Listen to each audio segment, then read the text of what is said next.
Hello, and welcome to the Professor Podcast with Ruth and Claire. Each episode, we talk about a particular topic in the life of a professor. We are tenure-track faculty members in the sciences, working at a primarily undergraduate university in California.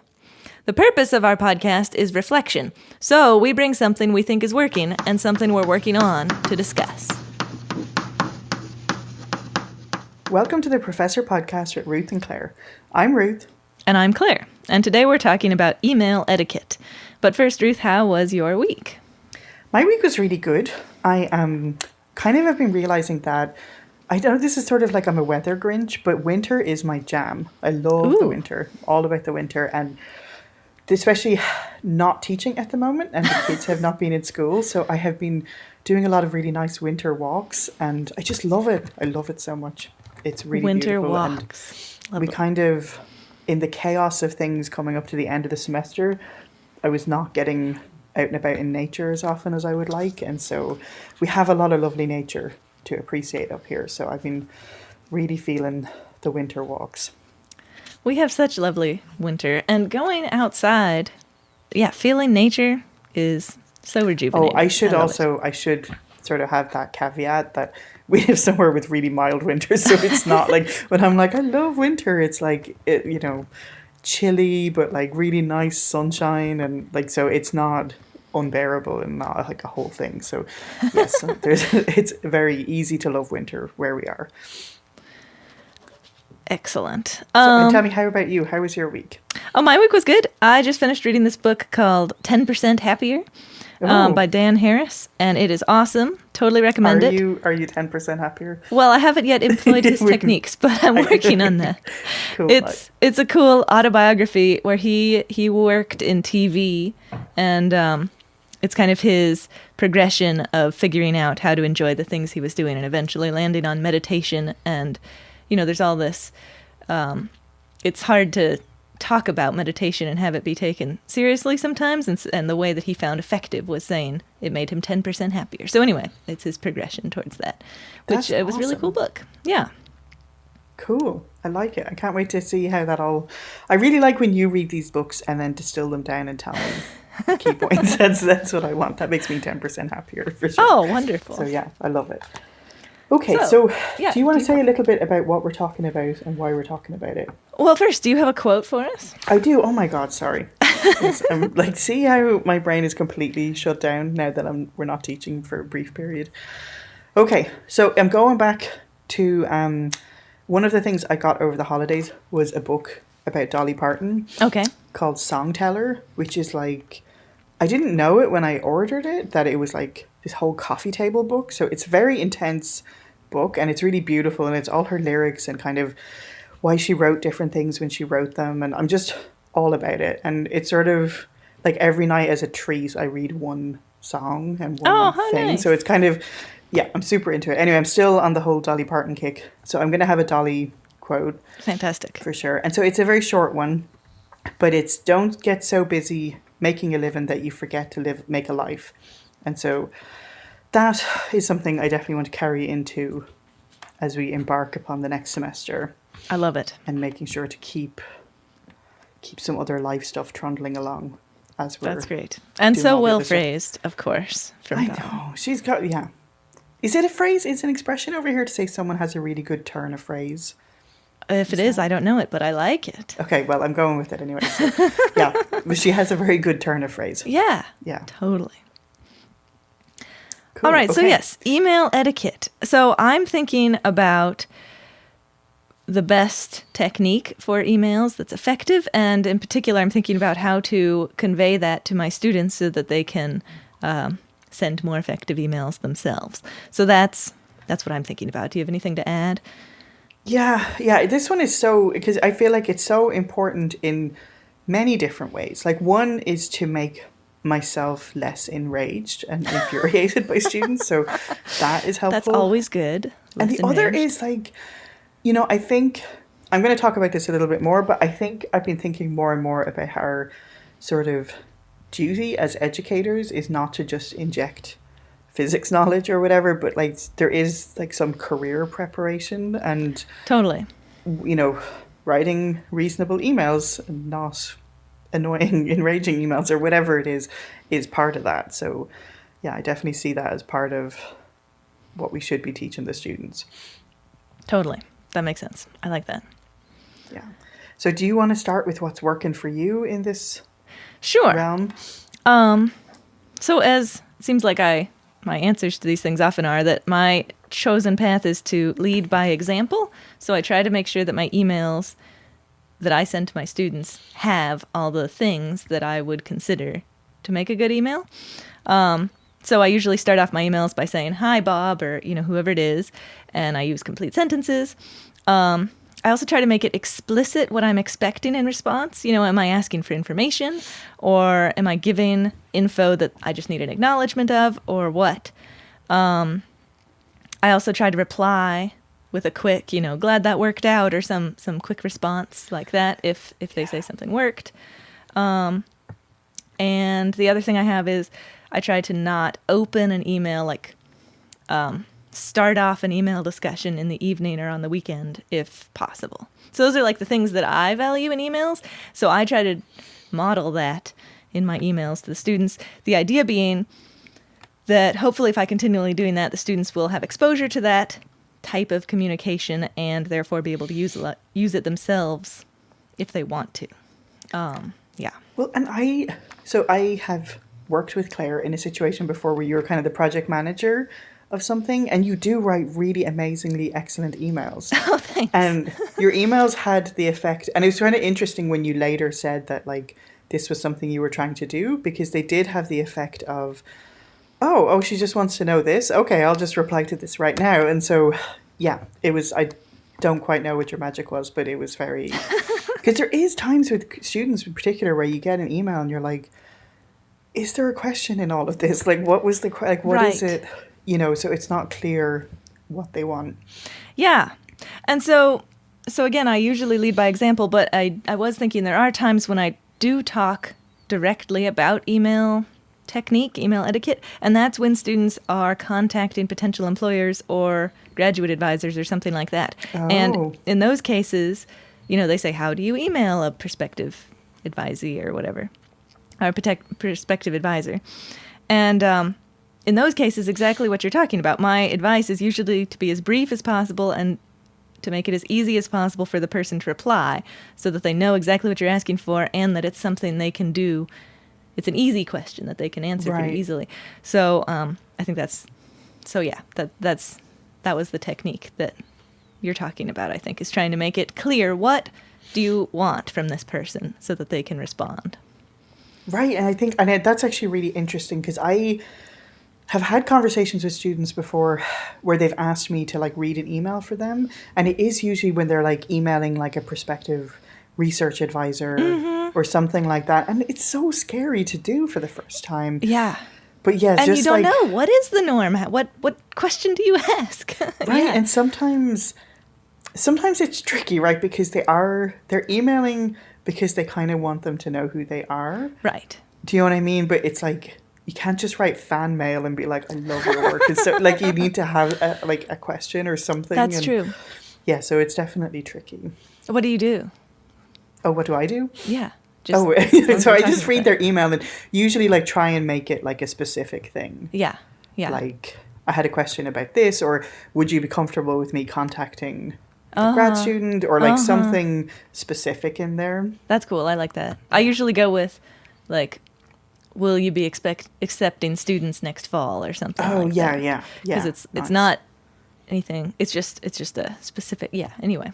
Yeah. That's cool. I like that. Yeah. So what is working for you with email etiquette? Well, as usual, I'm not a lot, but there's one thing that has been really helpful, and it's in a very specific vehicle, which is we've co-taught this class before, and then I taught it another time, which is called, it's a 100 level class. It's sort of how to college and how to be in college. And in that, it's so easy, right? Because we specifically try and address some things around, here's how you should talk to professors, or here's how you should write an email.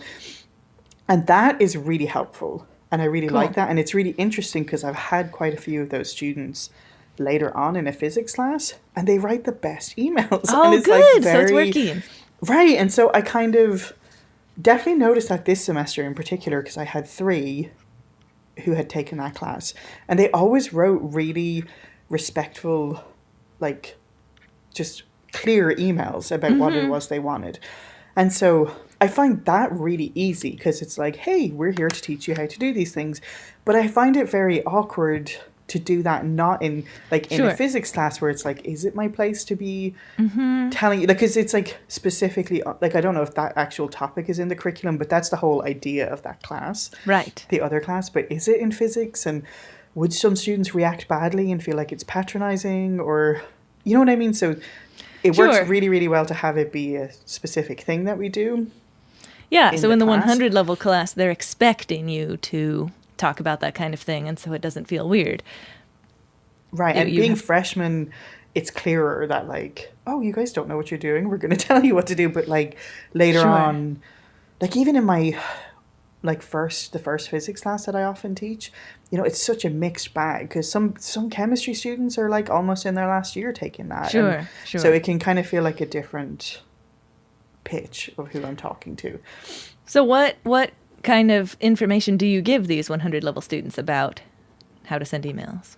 Well, I think one thing we always tell them, which I like, is, well, so, like, maybe go with the most formal introduction if you don't know the person. Mm-hmm. And if they later say, oh, you can just call me Claire, that's fine. Mm-hmm. But start with calling Professor, whatever. And so I think that is super helpful, making sure that you have a subject line and pointing out that sometimes professors have really large classes, or sometimes they have multiple classes, and it can be not too terrible, but it can be irritating to be like, who's this person? Like, which class is this from?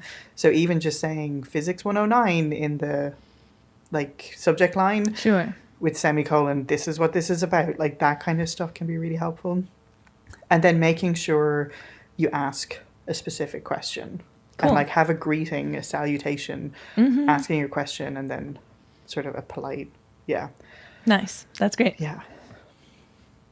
Cool. So I'm into that, and then I think I'm very veering into what I'm working on. So why don't you tell us what you're working on? Okay, cool. Yeah, so I'm feeling pretty good about email content, and so what I'm working on is timing. So personally, I'm always thinking about when and how often to check emails myself, and I have the sticky note right next to me that says email only once a day, smiley face, so awesome. So just a reminder. And I love the way you're trying to trick future Claire. You're like, I'm going to convince her this is worth it with the smiley this face. is awesome, you should do it. Yeah, totally. And even if it's more often than that, like say it's once an hour, just to do it once an hour as opposed to any time an email comes in is so much better for interruptions and focus and all that. So I'm down with that. But I still kind of expect instant replies from my students, which is, so. That's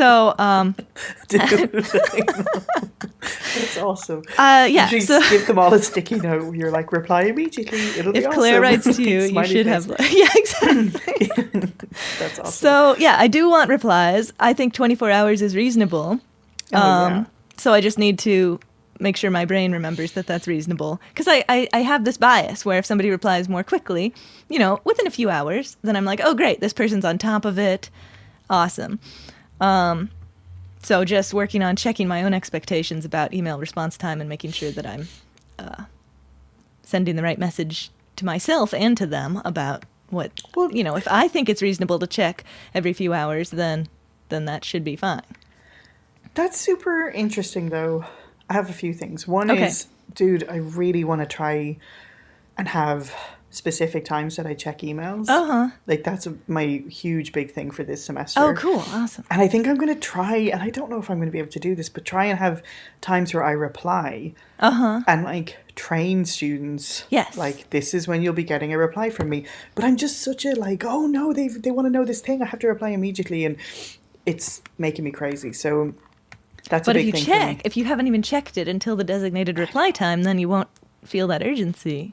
Right, and like, especially with my life at the moment, because I'm kind of doing the homeschool stuff with the kids, and I'm often half on my phone, half paying attention to them, half writing emails to students, which often like the like relevant information isn't even attached to it because I was like also buttering a piece of bread at the same time. Like it's too many things happening. Yeah. And I want to be intentional. Sorry, I just took over your No, that's working fine. on to All have those a whole halves thing. added up to way more than one, so I see that it's not working. Exactly.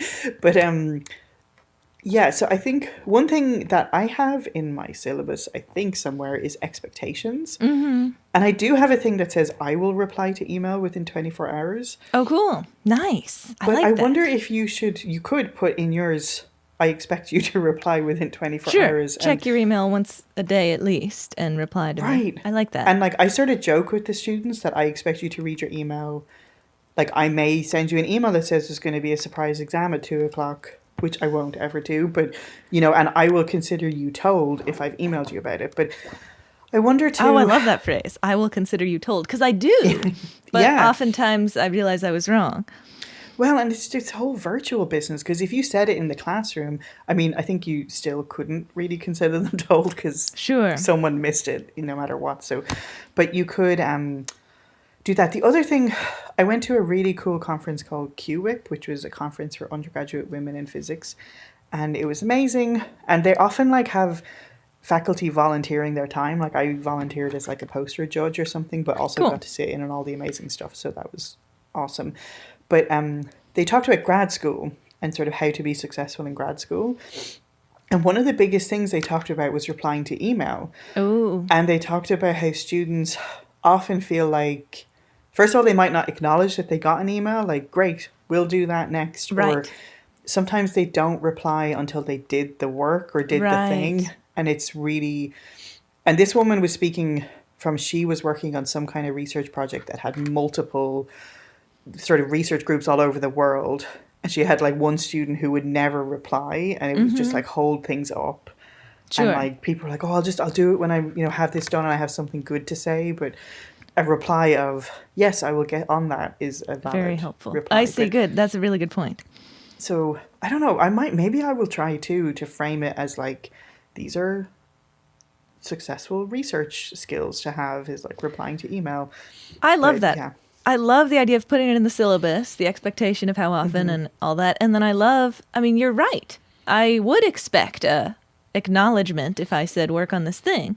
And I'm sure that lots of research groups would. And so that I love the idea of building that into the syllabus, and then it's actually not weird to talk about it in class. Because it is part of the Right. class. You build it in the syllabus. But I wonder too, do you ever feel like sometimes you want to be like, could you just let me know if that worked, like whatever it was? Because sometimes I'm like, oh, I think you just need to multiply it by 5, and then they never, it's just Right. radio silence, and you want to be like, just a like, yes, good, or, you know. Oh, I that don't worked, know, it's- thanks. Yeah, I love those Yeah. emails. Yeah. But yeah, totally. But they might think that they're annoying, and so to somehow I convey to know. the students that they're actually really nice to send those got it now, thanks emails. Yeah. Totally. Oh, I'm loving this put it in the syllabus idea. Thinking about doing Yeah. that. I think that's cool and I think I've never done that before, but then we weren't virtual before and used to see Right. students 5 days a week. So, And also, you know, we do want them to learn these things. That's the whole topic of this podcast episode. So why not? That's great. Right, I and mean, it's kind of like teaching writing in terms of the lab reports. Like, totally. this is part of the things you need to know as a scientist. Yeah, totally. And then there's so many things that, like, I don't know, like if they did it with other professors too, it could only enhance their relationships, right? Exactly. Like having a subject line is always a lovely thing. And like a subject line of hi is not informative of Not as what you're good about to as- yeah. open. And Totally. so, yeah. Yeah. And the little thank yous. You don't want to like. I wouldn't want to put in my syllabus like you must acknowledge all my Please be emails. grateful. But I guess that's what I'm getting at when I send the quick replies. Like if they say, "Oh, it's working now," and I say, "Great, thanks for telling me." I'm hoping that that's modeling the quick emails being good. Yes. But as explicit as possible, I think is good. So I have a stupid question. What's that? For you? So do you know when you're like, hi, Bob, blah, blah, blah, do you kind of apply that to replies? Or is that just the opening thing? Because I often do not, and I just like fire off a, okay, thanks, or whatever. So Yeah, good what's question.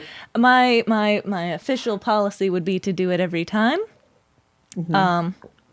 And even, even if they keep not doing it, I think by me keep doing it, that's showing that that's the more formal way of doing it. But in practice, sometimes if we get into try multiplying by 5. Okay, that worked. Great, thanks. Like that might stop being. Hi, Bob. I hope you had a good evening. Try multiplying by 5. Yours sincerely. Yeah. Yeah. Yeah. So in practice, it does slow up sometimes. True. I don't know. So what are you working on with email? I'm working on, I actually think, I don't know. I'm going to tell students this semester I really want a subject line. Okay. Like, I really, really want a subject line. There's some indication of, and this semester it's not relevant because I don't have a bazillion million classes. And I usually know which student is who, but I just want a subject line. So last semester I had 2 people who never had a subject line at all. And so I don't know why that infuriates me so much, but it's just, you literally have no idea what you're opening the email to. And so, yes, I want a subject line. I'm going to, sorry, go ahead. I was just going to say, like one thing we have in our favor is you can be the crazy eccentric professor who cares deeply about subject lines. Or like in my lab reports, I'm like, you got to use semicolons right. Like pet peeve of mine, And so I think that's great. Like even if we're just the crazy person who really cares about semicolons or whatever, hopefully they know how to use semicolons and subject lines and whatever else by the time they're through our class, which is useful beyond our class, I hope. Right. And I think that's the thing. I don't know why I'm having this epiphany right now live on the podcast, but like it is not just us being jerks. Like it is actually, I think most professors would be like, oh, there's a nice subject line. Totally. Like it's not going to go the other way where someone's like, oh, subject line. Why did they put a subject line? Yeah. So that could only be a good thing. So yeah, totally. I think the other thing is, I don't really know how to use my email apparently, because I thought I had a signature and I don't have a signature. So apparently I don't know what I'm doing. But one thing that I would like to do is Eric tells me you can just filter email coming in. Oh, yeah. And so having just a folder where the student emails live, I think that might even help me with the whole mindfulness of I am sitting down to deal with student emails right now. And so you would just flag all their email addresses, send it into a folder, and then just however often you wanted to check that folder, intentionally go check the folder. So is the idea that you'd rather see emails from me and the dean or whatever, but you want to like be sitting down to see the student emails? I think I just want to be like, I feel like, like a kind of puppet on the string, kind of marionette. Uh-huh. That's what I felt like last semester. Like just constantly, I was so reactive to everything. And the minute I saw there was an email, I was like literally standing in the middle of the kitchen, like half handing the kids a bowl of pretzels and being like, oh, I need to reply to this. And, and it just isn't necessary. And I think, I think in the absence of very strict guidelines for the things you should do, people respond in very different ways. Do you know what I mean? And so to me, being flexible and available meant always be available every single second of the day and make sure, and in some ways it was good, right? Because for some students, but then I set these really unreasonable sort of expectations. Like I think I told you a student was upset one time when I didn't reply to an email at like 9:30 at night. And so like, and I had done that, right? So so I think, I just want to have it be, and then I just want to be conscious too of what I'm replying, because sometimes, I don't know if we talked about this or in the reflections episode, but sometimes I maybe gave too much information to the students about a homework problem, or kind of was helping too much, or like, hang on, do I really want to tell them this piece of information about the quiz? And so I think I was just so reactive all the time. I think I would just like to have a bit more, I'm sitting down to do, and of course this is all going to fall down the toilet like the minute the semester starts, but maybe if I start this way, it won't go so far sideways. Yeah, so make a plan. Well, how often would you want to check? Have you thought about that yet? Well, I was thinking like twice a day, because I think I was telling someone like, 3 times a day, and they were like, what about once a day? And I was like, or twice a day. So that was the compromise, because so just maybe and maybe checking, maybe having a period of time that's checking and responding to urgent You didn't open the exam and we've all been sitting here for like that kind of thing. Or like, you know, another kind of question. Maybe I don't have to respond to that right away. And yeah. Yeah, Not totally. being totally reactive to everything. Yeah.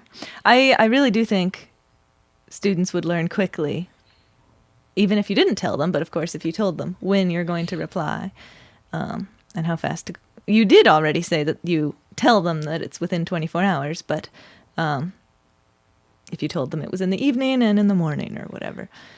Well, even last semester, I sort of listed one of my office hours as being email office hours. And I said, like, this is the period of time where you'll get like a lightning fast reply. Like, I will be ready to go.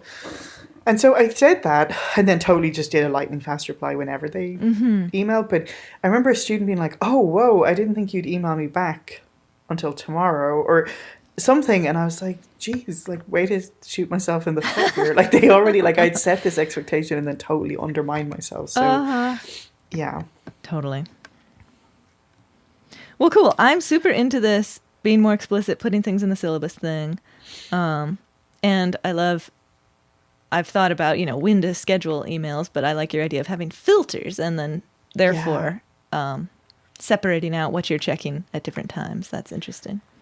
I think part of my whole, like, they were really getting into it now, but part of my whole life problem is like, I really like getting things off my plate. Sure. Like, that's what my main motivation, I think, for almost everything I do.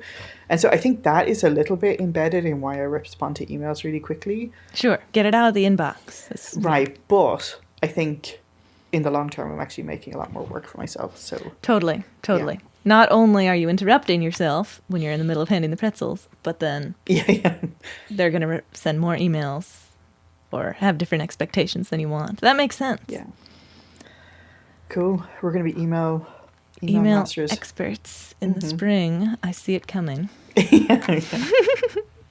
Awesome. Thank you, Claire. Thank you, Ruth. Thanks so much for joining us on the Professor Podcast with Ruth and Claire. We're delighted to have you as a listener and we would love to hear from you. And if you want to email us, our address is contactprofessorpodcast@gmail.com. We'd love to hear any of your suggestions for future shows or professor quotes that you might want to share with us, or even just things that have come up for you when you were listening to previous episodes. And if you've been enjoying the podcast, we would love if you would spread the word. So the best way to spread word is by telling people you know if you think they should listen to it, or you can leave us a review wherever you listen to your podcasts. Thanks so much for joining us, and we'll see you next time.